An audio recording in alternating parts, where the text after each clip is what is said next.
Assalamualaikum warahmatullahi wabarakatuh. Halo teman-teman, kenalin nama aku Faifania Zahra.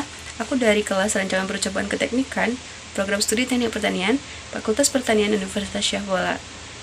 Nah, di video kali ini kita bakal ngebahas tentang pengolahan data menggunakan rancangan acak kelompok yang dibantu dengan aplikasi SPSS. Oke, stay tune. Baik, kita lanjut aja. Jadi di sini udah ada penuntun rancangan percobaan di kelas kami, yang mana di sini udah ada data perlakuan P1 sampai dengan P4 terhadap kandungan pH pada buah. Nah, jadi ini ada 3 kali ulangan yang akan kita hitung dengan menggunakan rancangan acak kelompok. Jadi sebelum itu datanya teman-teman bisa pindahkan dulu ke Excel. Nah, setelah itu kita buka SPSS. Di sini sudah ada SPSS. Ya, kita buka pada variabel view. Sama seperti RAL kemarin, kita mulai dari variabel view dahulu. Di bagian name-nya kita isi 3 perlakuan.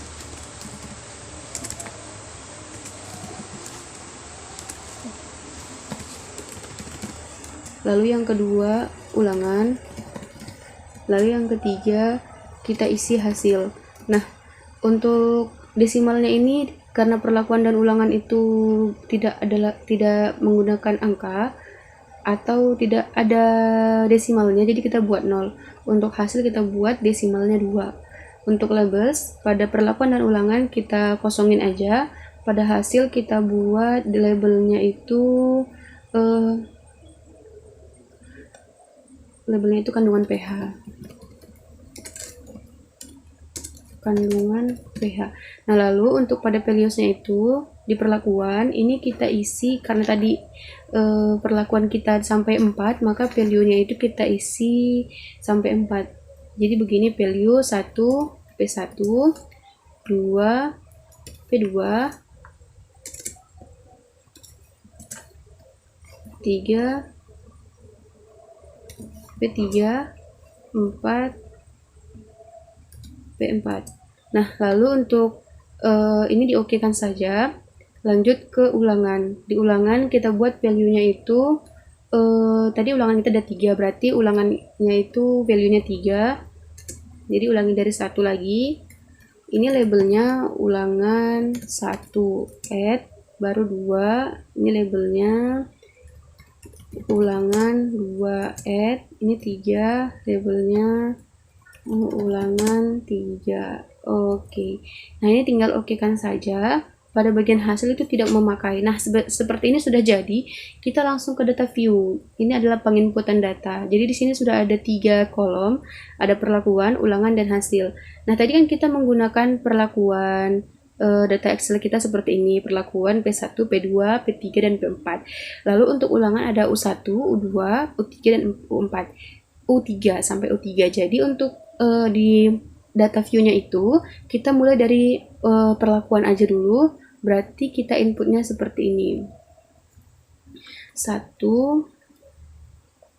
2 3 4. Nah, lalu untuk ulangannya kita mulai dari U1 dulu. Berarti U1, U1, U1, U1.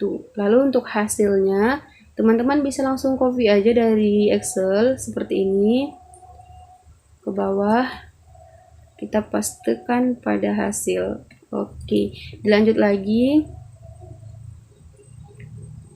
1 2 3 4. Dilanjut sekali lagi 1 2 3 4. Karena kita ada 3 ulangan. Lalu di sini ulangan 2, ulangan 2, ulangan 2, ulangan 2. Di sini ulangan 3, 3, 3, 3. Nah, untuk hasil sama seperti tadi, berarti kita salin dari sini lagi U2. Baru di paste ke sini. U3.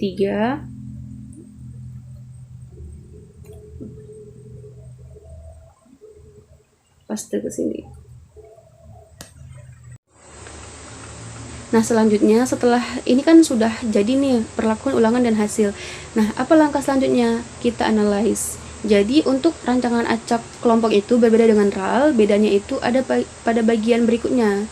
Ya, kita analyze dulu. Yang pertama, langkahnya itu dipilih bagian analyze, lalu general linear model, pilih yang univariate.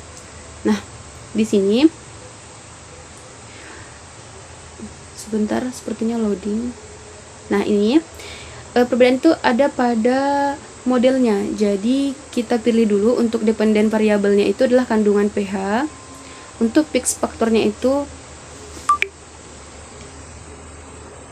ulangan dan perlakuan.